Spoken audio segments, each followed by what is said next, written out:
pode repercutir esse assunto também com o nosso convidado. Deixa eu chamá-lo, porque o chat já está perguntando. Cadê Emanuel Pessoa? Já está aqui com a gente, especialista em Direito Econômico Internacional. Boa tarde, Emanuel. Está em Boston, né?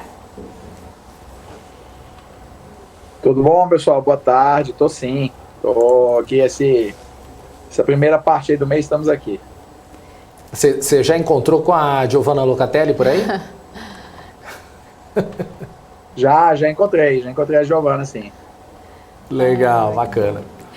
Ô, Emanuel, a gente queria começar falando sobre governança corporativa, que é um assunto que você domina bem também, né? Queria que você começasse explicando quais os diferenciais de empresas com a melhor governança corporativa ali no mercado, acaba atraindo mais capitais, são menos voláteis. Queria que você trouxesse um pouco mais esse cenário aqui pra gente. Isa, eu acho que o jargão, tanto o Alex quanto o Gani, saudade dos dois, de vocês também, lógico, eles vão dominar até mais do que eu, mas o fato é o seguinte: você muitas vezes tem dificuldade de entender qual é uma empresa que é boa, tá? Não é a coisa mais fácil do mundo. Para você se informar sobre uma empresa, você tem custos. Esses custos de informação, eles são muito altos, normalmente, num país como o Brasil, em que você não tem uma concorrência muito grande de casas de análise e que efetivamente você não tem metodologias muito espalhadas, porque você tem poucas empresas com números abertos e transparentes, o que faz com que no final do dia seja tudo muito mais difícil. E aí, quando você tem governança corporativa, você tem que as empresas elas buscam equacionar um problema que é o chamado conflito agente principal, em que o agente é o administrador e o principal são os sócios da empresa. Esses interesses eles costumam ser desalinhados em empresas que não são individuais ou puramente familiares, porque os sócios eles querem que a empresa valha mais, lucre mais, e os gestores eles querem aumentar os próprios salários, e isso é normal do jogo.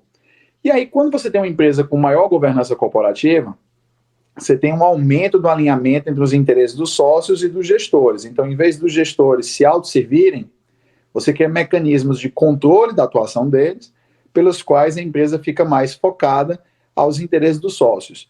E aí, para o mercado, quando o mercado sabe que uma determinada empresa ela tem mecanismos de governança corporativa, ela sabe que a necessidade de investigar a fundo daquela empresa acaba sendo menor, porque é mais provável que aquela empresa seja bem gerida para as suas próprias finalidades.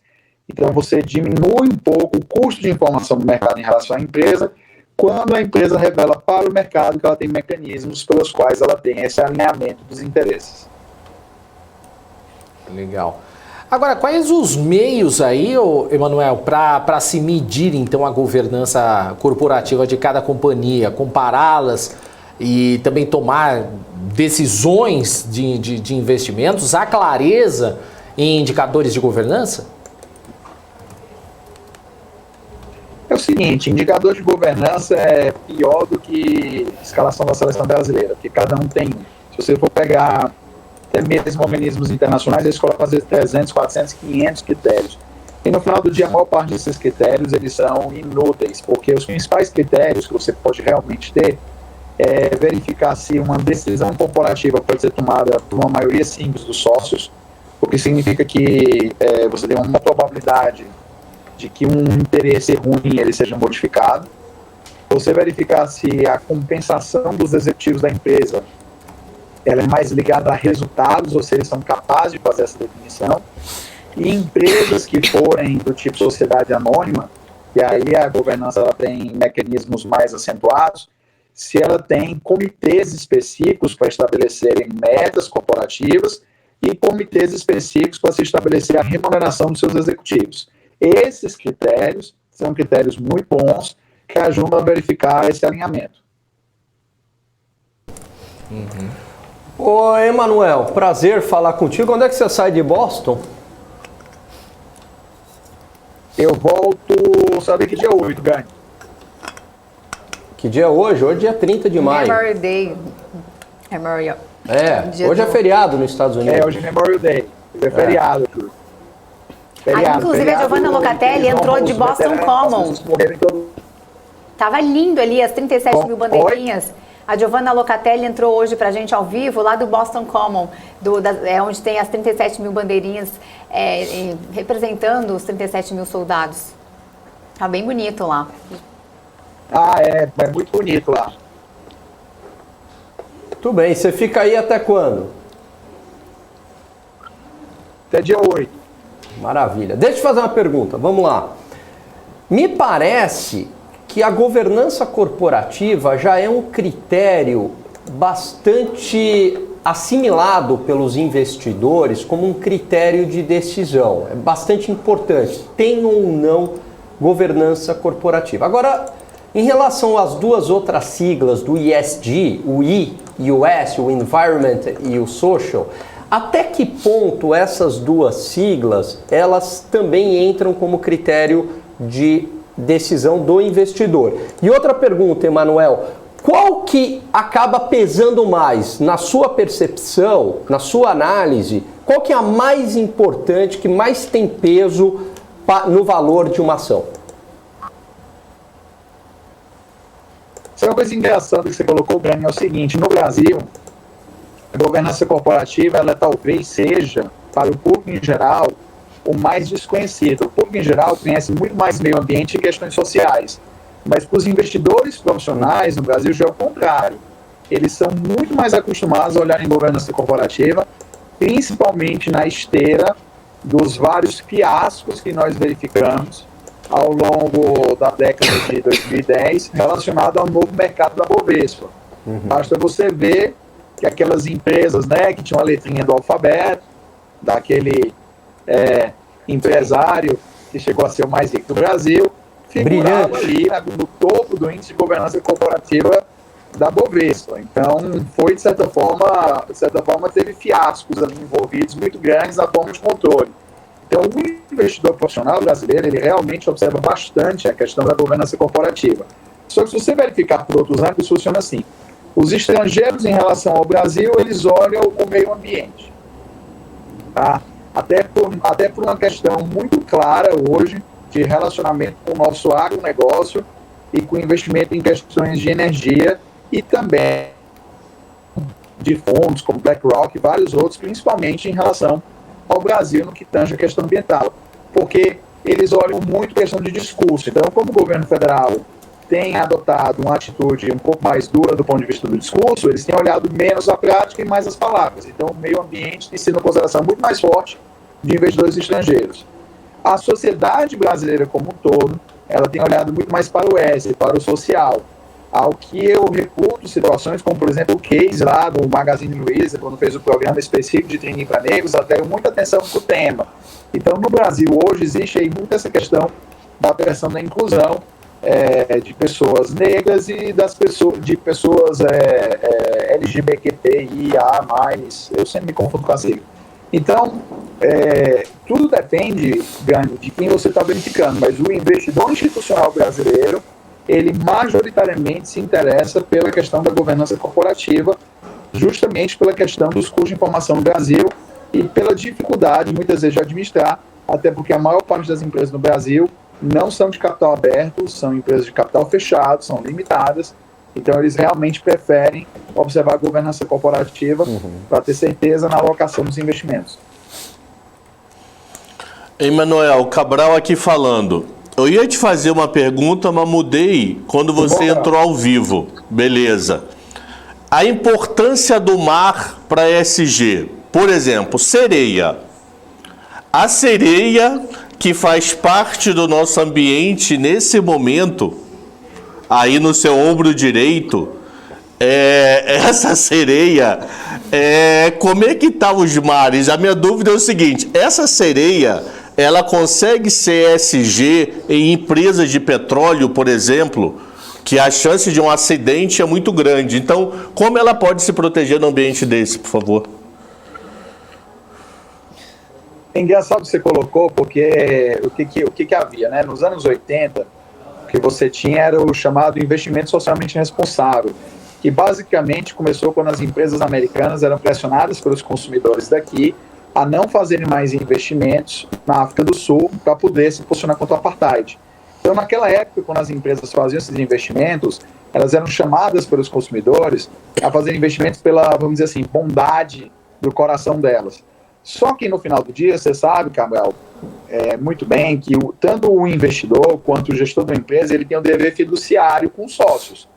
Então, o que começa a acontecer é que quando o gestor, a empresa, ela começa a tomar decisões baseadas apenas na bondade do coração de quem está ali envolvido, e essas decisões elas geram perdas, geram prejuízos, aquela pessoa, aquele gestor, ele pode ser responsabilizado. E aí, obviamente, nenhum gestor ele vai querer fazer esse tipo de investimento, se ele pode sofrer responsabilidade pessoal. E por isso que nos anos 90 e começo dos anos 2000, a governança corporativa veio junto justamente para ter esse alinhamento dos interesses. Então, hoje, o ESG é uma análise de risco-retorno em relação à qual você verifica as práticas ambientais, práticas sociais e práticas de governança com uma relação de risco-retorno. Então, o que isso acontece? Você tem que, gestores de portfólio diminuem, por exemplo, exposição a Souza Cruz, vamos dizer assim, não menos ou preocupados com a saúde das pessoas, mas porque eles imaginam, historicamente, que ao longo do tempo, a taxação de cigarros sobe, o número de processos contra empresas farmacêuticas aumenta e vai surgindo o clima legislativo para começar a responsabilizar essas empresas por tratamento de câncer no Sistema Único de Saúde. Então, a tendência é que no futuro o retorno desses papéis fique cada vez mais comprometido. Então, alocar dinheiro ali é um mau negócio.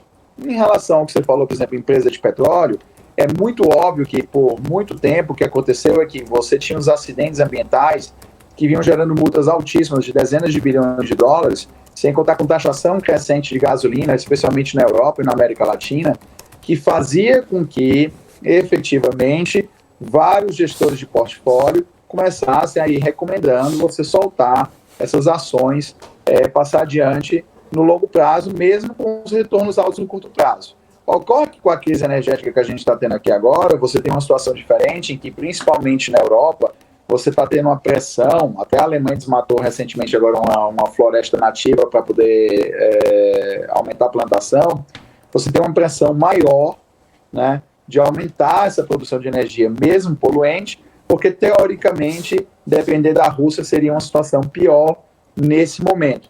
Então, risco-retorno, analisado sob a perspectiva do G, estimularia agora alguns desses gestores de portfólio a voltarem a recomendar carteira de petróleo, mesmo para fundos ESG.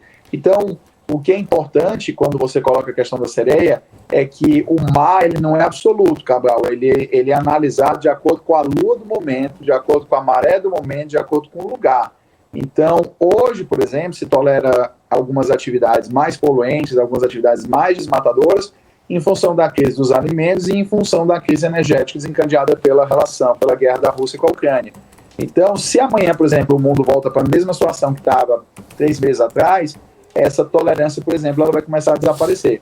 Tanto é que foi, acho que não sei se foi no começo do ano ou foi no final do ano passado, que o BlackRock veio com aquela conversa de que todos os investimentos do BlackRock daqui para frente tinham que ser ESG. E é óbvio que se você for olhar hoje a situação, algumas dessas coisas mudaram em função aí da escassez energética e alimentar. Emanuel, a CVM divulgou ali um estudo da agenda ESG e o mercado de capitais, uma análise das iniciativas em andamento, os desafios e oportunidades ali para as futuras reflexões da CVM, né? Agora vai passar a ser exigido no ano que vem as políticas de ESG.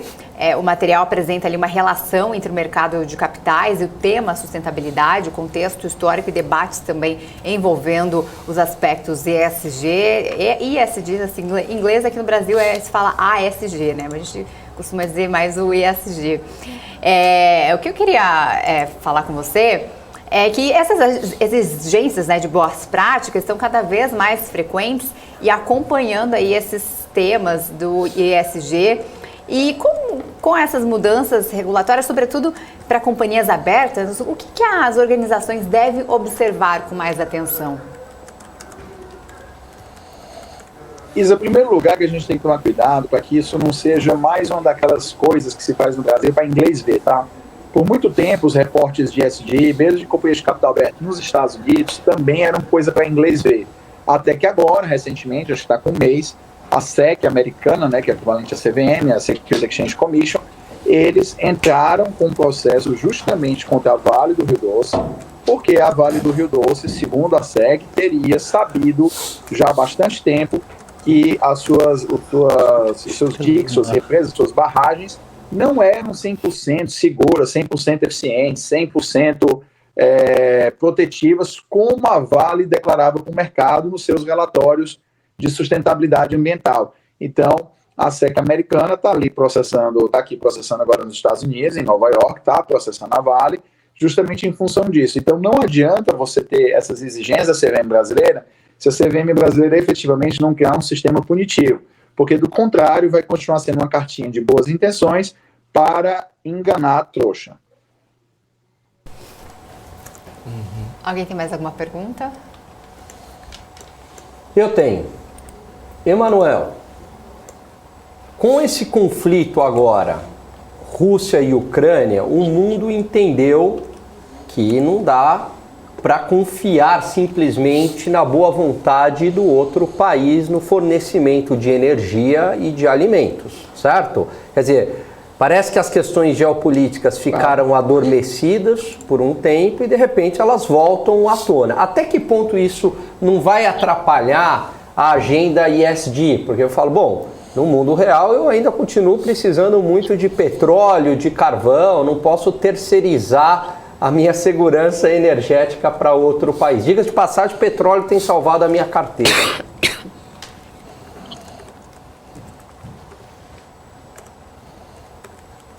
Gani, vamos colocar da seguinte maneira, tá? Que um grande problema que a gente verificou nos últimos anos é que realmente não é que houve, é uma coisa assim, a política se mete aqui nessa história, tá?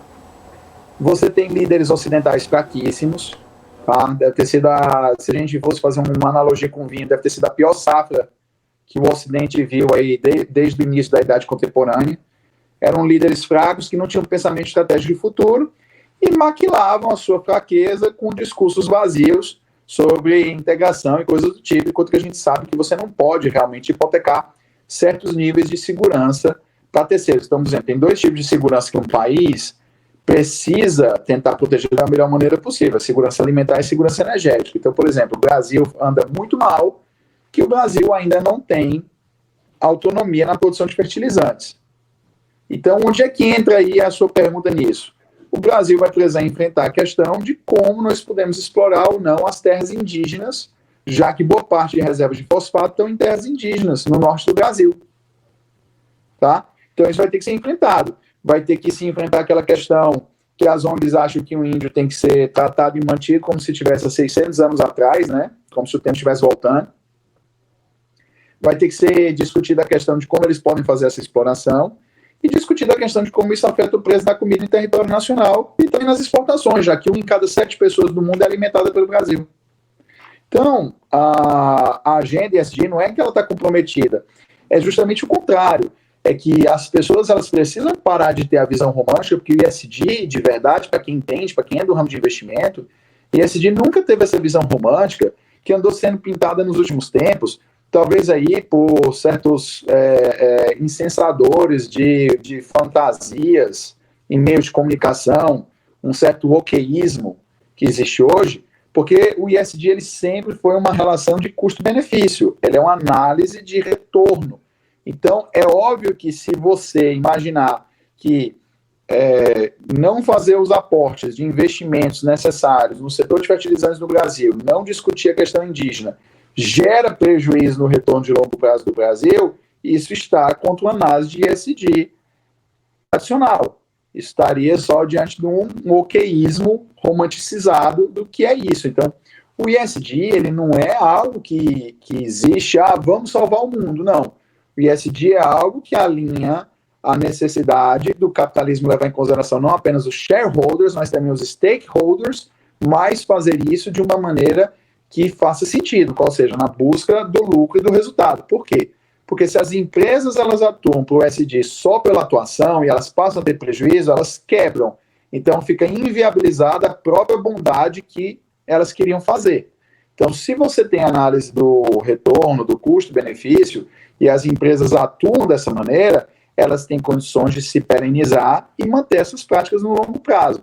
Então, rigorosamente, quando você fala da questão do petróleo, segurança nacional, qualquer análise séria de ESG, de risco-retorno, teria analisado 5, 6 anos atrás que depender da Europa completamente do gás natural russo, em vez de diversificar as fontes, por exemplo, com os Estados Unidos, é óbvio que é ruim para a Europa no longo prazo. Então, imagine a seguinte situação, se a Rússia realmente amanhã fechar a torneira, que ela não vai fazer porque ela precisa do dinheiro, mas se ela realmente fechar amanhã a torneira, a Europa vai ter que queimar loucamente carvão.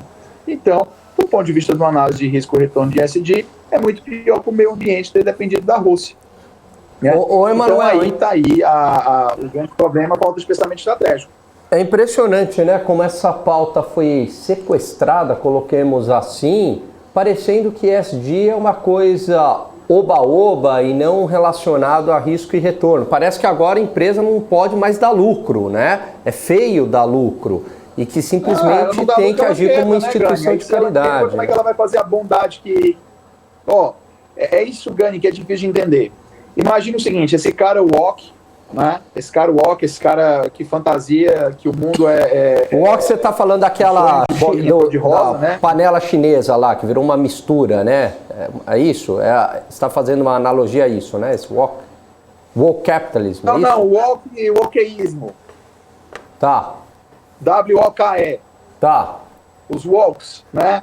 Essa turma que tem esse pensamento que quer forçar certas ideias politicamente corretas, certas ideias ambientalmente corretas sobre a sociedade. Quando eu digo certas ideias, é porque é o seguinte, não é possível que essas pessoas achem que elas têm o monopólio da virtude. Qualquer pessoa minimamente média, ela é contra a discriminação, ela é contra devastar o meio ambiente, ela é contra acabar com o planeta, mas de repente surgiu uma casta de iluminados que eles acham que, sei lá, fumaram casca de banana, e eles acham que eles têm o monopólio da virtude no planeta. E aí a maneira que eles fazem essas coisas é dizendo que as empresas são más. E aí as empresas, elas precisam bancar essas fantasias deles, né?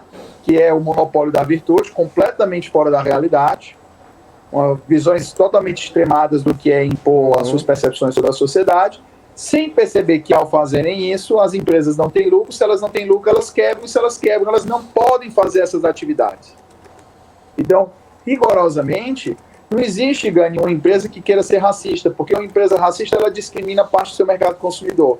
Rigorosamente, Gani, não tem uma empresa que queira ser contra o meio ambiente, porque isso vai gerar custos para a empresa lá na frente, com mão de obra, com displacement do mercado consumidor, e assim vai. O que pode acontecer é que a empresa pode praticar algumas condutas inapropriadas de uma forma por inércia ao longo do tempo. Mas não porque a empresa queira ser racista, porque a empresa queira ser socialmente negativa. Isso é ruim para a própria empresa. Então, essas pessoas, esses WOKs, W-O-K-E, que é essa turma aí que tem esse monopólio da virtude, uma versão exagerada, eles sequestraram a pauta do ESG e transformaram o ESG na concretização das suas fantasias juvenis. Enquanto que, na verdade, o ESG é um risco-retorno, porque a empresa quer lucrar ajudando o meio ambiente, a empresa quer lucrar ajudando a questão social. E se ela não lucrar fazendo isso, ela vai quebrar. E aí ela não pode nem promover a questão social nem a questão ambiental. Legal. Tá certo. Manuel Pessoa, quero agradecer muito a sua participação aqui com a gente. Você que está aí passeando em Boston, né? Bom passeio para você. Obrigada pela disponibilidade em nos atender, mesmo em viagem, esclarecendo todas essas questões. Foi muito bom. Boa viagem para você. Eu ia perguntar se você já encontrou Gisele Bündchen, Tom Brady por aí, mas eles já mudaram aí de Boston, né? Eles moram na Flórida agora, mas ontem eu passei onde era a casa deles. Ficava perto do meu caminho ontem. Mas aqui é bem legal, eu já morei aqui, né? Então, para mim é sempre bom voltar. E o pessoal do chat gostou muito, viu, então... Emanuel? Mas tá falando que você tá comendo muito aí, tá comendo muito hambúrguer. Tá comendo muito hot dog. Rapaz, o ângulo não tá ajudando não, olha aqui, ó. O que é? É o ângulo que não ele fechou a câmera e agora dá pra ver que emagreceu. Porra, pra caramba, mano. Emanuel, a dúvida que não quer calar. E essa. Era a escada de gato, tá respondido. A gente tava com uma dúvida se a direita era a escada de gato, pelo rabo do gato é a escada de gato. E a sereia, Manuel? E a sereia? Pelada, aí você comprou. Essa sereia pelada vai dar confusão, Manuel.